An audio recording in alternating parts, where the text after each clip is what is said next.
Nvidia a sorti les RTX 5060 Ti. Du coup, il n'y a qu'une question à répondre et c'est tout simplement est-ce que c'est une carte intéressante et est-ce que vous devriez l'acheter? Bon, ça fait deux questions en réalité. Tout comme en réalité, il y a deux RTX 5060 Ti parce que vous aurez un modèle 8 Go et un modèle 16 Go. Oui, Nvidia fait à nouveau la même chose. Sauf qu'ici, la différence de prix est moins importante entre les deux modèles. Le modèle 8 Go sera à 399 € en Europe et le modèle 16 Go sera disponible à 449 €. Et tout comme les RTX 4060 Ti, il n'y a aucune autre différence que la mémoire entre ces deux modèles. Et directement, quel est le gain de performance par rapport à la 4060 Ti? Pour cette 5060 Ti, il est de l'ordre de 13 à 15%. Je dis 13 à 15% parce que ça dépend évidemment du modèle auquel vous le comparez. Ici, j'ai pu tester une 4060 Ti 8 Go et j'ai aussi testé une 16 Go. Dans le but d'aussi répondre à une question qu'on va poser après, c'est est-ce que 8 Go c'est assez? Et tenez compte que le modèle 16 Go de la 5060 Ti semble être le plus important parce que c'est celui qui aura le plus de stock selon Nvidia et c'est aussi celui qui a été le plus testé. Je dirais même que seulement le modèle 16 Go a été envoyé aux testeurs. Je n'ai pas encore vu de test d'un modèle 8 Go. Du coup, une différence de 13 à 15% de performance dans une section de jeu, rasterisation et ray tracing, c'est à peu près la même différence de performance brute qu'on avait entre, par exemple, la 4070 Ti Super et la 5070 Ti ou même la 4080 et la 5080. Donc ici, on va dire qu'on s'y attendait un petit peu à une telle différence. Surtout que les specs de la carte sont très proches de la 4060 Ti. Mais directement, évidemment, Nvidia dira que le gros intérêt des RTX 5000 et de la 5060 Ti, c'est le support pleinement de DLSS 4.0 et notamment du multiframe génération. Parce que dans DLSS 4, vous avez aussi une autre nouveauté qui a profité à tous les possesseurs de RTX. C'est le nouveau modèle Transformer qui est vraiment génial. Selon moi, ce modèle Transformer est vraiment la grosse nouveauté qui arrive avec l'RTX 5000 qui est la plus intéressante parce que c'est gratuit pour tous les possesseurs de RTX. Donc si vous avez même une RTX 2000, vous en profitez. Ça permet d'augmenter la qualité de DLSS Super Résolution. Et derrière, du coup, si vous le voulez, vous pouvez garder la même qualité que l'ancienne version de Super Résolution, mais augmenter les performances. Donc franchement, selon moi, c'est le plus intéressant.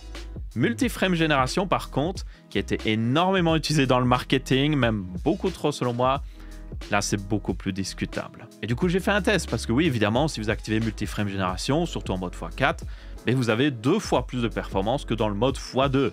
Donc en quelque sorte, oui, vous avez 2 fois plus d'FPS. Mais est-ce que c'est vraiment la même expérience? Et du coup, selon moi, il faut parler des 3 piliers de ce qui fait une bonne expérience gaming.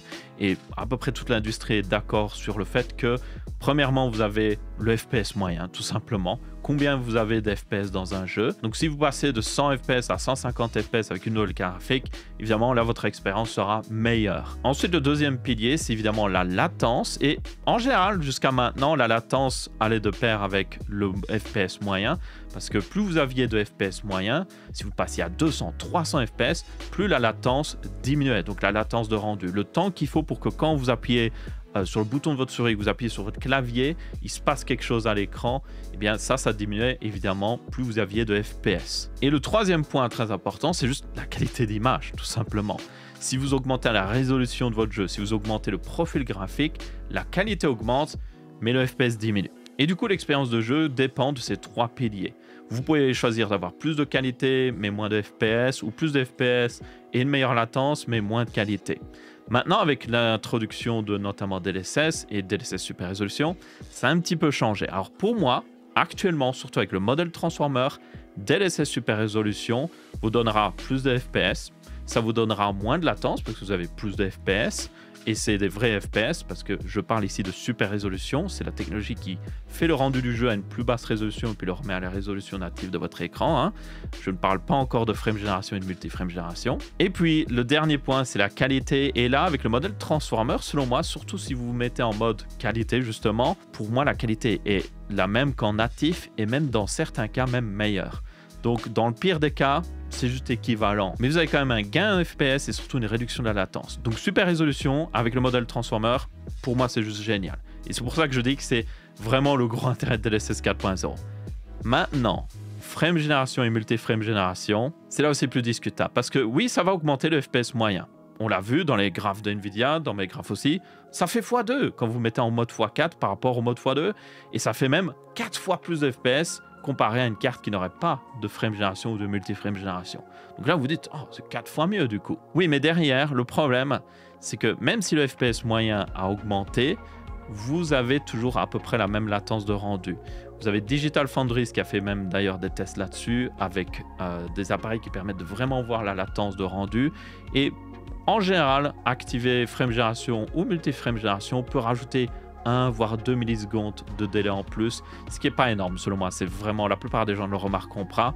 Mais le problème du coup, c'est qu'en activant la technologie, oui, vous avez plus d'FPS moyens, mais vous n'avez pas le gain en latence, ou plutôt la diminution de latence qui vient en temps normal avec. Donc une partie de votre expérience est meilleure et l'autre partie est juste légèrement moins bien, ou pas vraiment meilleure. Et puis vous avez la qualité qui est très importante aussi. Et contrairement à Super Résolution où c'est, comme j'ai dit avant, c'était équivalent, voire même meilleur, ici avec Multi-Frame Génération, elle est un peu moins bonne. Clairement, il y a des glitches graphiques qui, la plupart du temps, beaucoup de gens ne vont pas le remarquer. Mais là, je vous mets des images de Cyberpunk et vous pouvez voir notamment que là, les hologrammes ont des énormes glitches graphiques sur la moto ou même sur le côté des routes et tout ça. À chaque fois qu'il y a des hologrammes, vous verrez des glitches. Et il y a toujours aussi des problèmes quand vous vous déplacez très rapidement. Et ces images ont été tournées sur la 5060 Ti qui fait tourner justement Cyberpunk en 1440p avec le mode Overdrive. J'ai mis aussi DLSS en mode performance parce qu'il fallait ça au minimum pour que l'expérience de jeu soit suffisante selon moi, pour que le jeu tourne à peu près à 40-50 fps. Et puis après j'ai activé justement le multi-frame génération pour repasser le fps ici à plus de 120. Donc selon le marketing Nvidia, c'est le cas d'utilisation ici. C'est ce que vous devez faire. Vous activez multi-frame génération et puis d'un coup vous avez 120 fps. Sauf que je peux vous le dire, en jouant, ben pour moi j'avais pas l'impression d'avoir 120 fps. Oui, mes yeux voyaient 120 fps, mais mon cerveau était en mode non, c'est pas la même chose. Quand j'appuie sur le bouton de mon clavier et que je bouge la souris, il y a du délai. J'ai l'impression de jouer à 40-50 fps. Parce que réellement, c'est la même latence qu'à 40-50 fps. Et puis de temps en temps, vous voyez ces glitches graphiques et c'est un petit peu dommage. La plupart du temps, je ne les remarque pas. Mais quand vous les voyez, mais vous ne voyez que ça. Donc pour moi, multi-frame génération et frame génération sont très impressionnants. Mais ce n'est clairement pas un argument commercial que vous devriez toujours tenir compte parce qu'il y a une liste de conditions attachées que vous devez respecter avant de l'activer selon moi. Et ce que je dirais, et je le dis à chaque fois, c'est avant de l'activer, réglez pour que votre jeu vous paraisse fluide au niveau des contrôles. Donc quand vous bougez la souris, vous utilisez votre clavier, vous arrivez à contrôler le jeu de manière satisfaisante. Peut-être que pour certaines personnes, ce sera à partir de 50 fps. D'autres personnes, ce sera 60 fps ou 70 fps. Et vous pouvez déjà utiliser Super Résolution aussi pour augmenter votre fps. Ça, il n'y a pas de problème.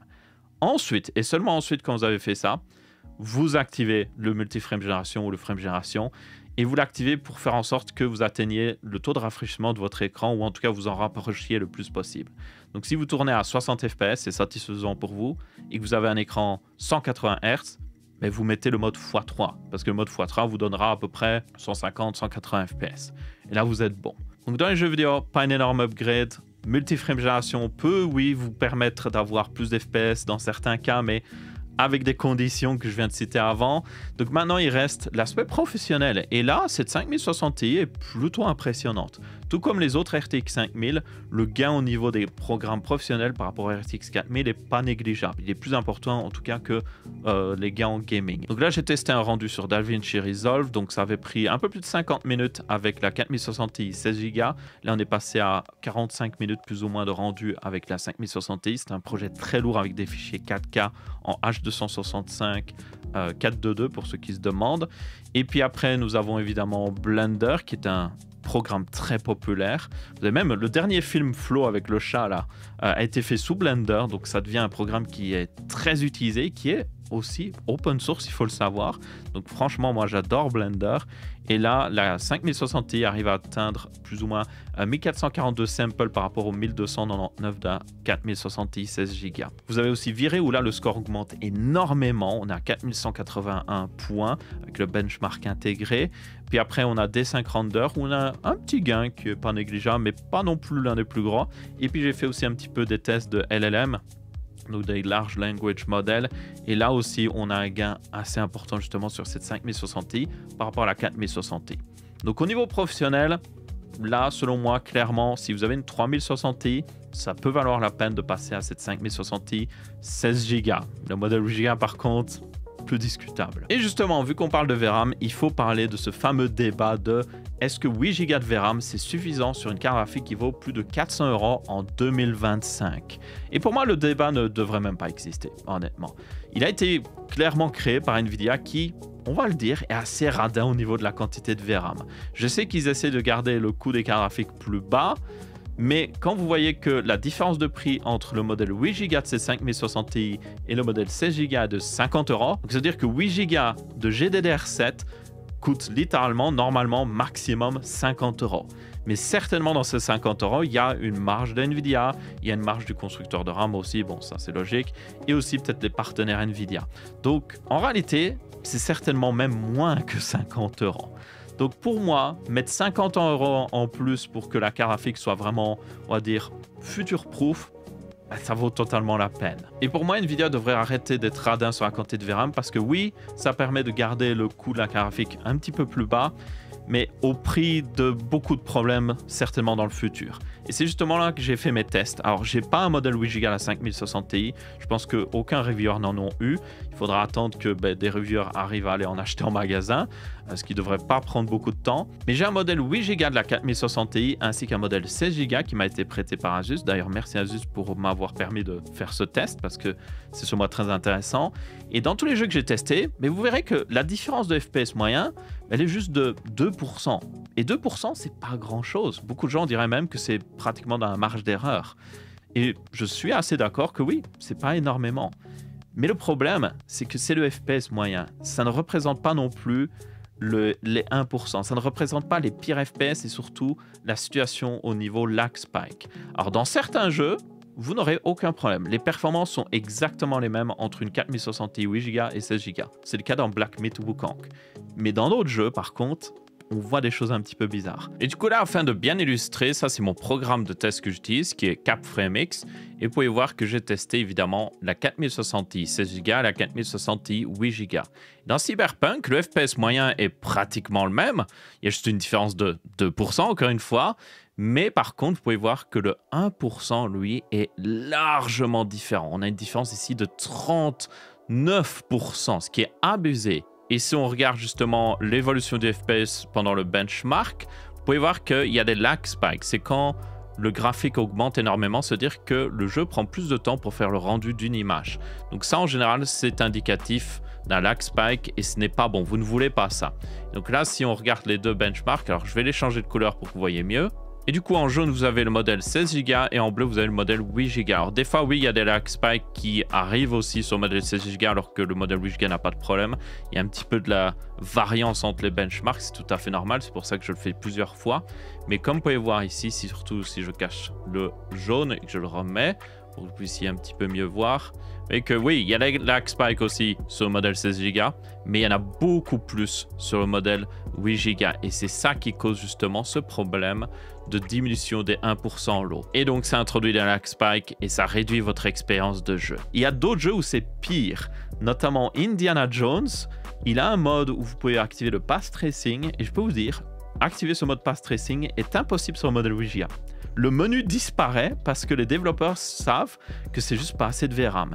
Et j'avais regardé même sur la 4060 Ti 16 Go du coup, le jeu en path tracing moyen, ce qui n'est pas énorme, prenait plus de 12 Go de VRAM. Donc il y a clairement des jeux qui peuvent utiliser plus de 8 Go de VRAM. Et le problème, quand vous dépassez justement la limite de VRAM de votre carte, c'est que certains jeux seront un peu plus gracieux. Ils vont peut-être éviter de charger des choses le plus vite possible. Il y a peut-être des objets qui vont apparaître au dernier moment quand vous approchez d'eux. Peut-être que les textures seront un peu plus pixelisées parce qu'ils n'arrivent pas à charger justement des textures haute résolution et du coup ils se contentent des plus basses résolutions. Donc là c'est plus, on va dire, une diminution de l'expérience de jeu au niveau qualité. Mais après vous avez d'autres jeux où c'est beaucoup moins gracieux. Vous avez des énormes lag spikes comme j'ai dit où mais quand il n'arrive pas à charger un modèle parce qu'il n'y a plus assez de VRAM, il est obligé de libérer de la VRAM d'une manière ou d'une autre et ça crée des lag spikes et c'est juste pas une bonne expérience de jeu. Dans la plupart des jeux, 8 Go de VRAM sera suffisant, clairement. Et c'est réellement le cas.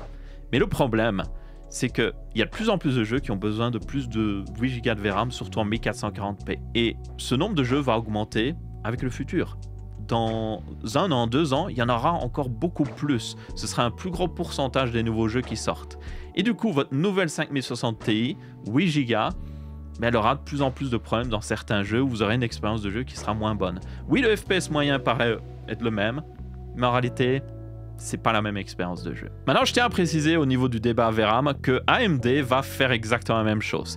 Il y a eu quelques leaks des specs de la RX 9060 XT, qui serait certainement la concurrente à la 5060 Ti, et apparemment, AMD va faire exactement la même chose. Ils vont faire un modèle 8 Go et un modèle 16 Go. Donc, pour ceux qui jettent des pierres à Nvidia pour faire ça, mais jetez aussi des pierres à AMD parce qu'ils font exactement la même chose. Et là, je le redis, pour moi, ils ne devraient pas avoir de modèle 8 Go, faites juste des modèles 16 Go. Et maintenant, parlons prix. Alors là, je regarde les prix juste pendant que je fais le montage pour vraiment avoir les derniers prix. Et comme ma vidéo sort après la sortie, les cartes sont réellement disponibles, donc on peut regarder justement ce que ça donne. Donc là, je suis sur GPU Tracker, ça permet de voir les prix sur toutes les plateformes de vente en Europe en tout cas.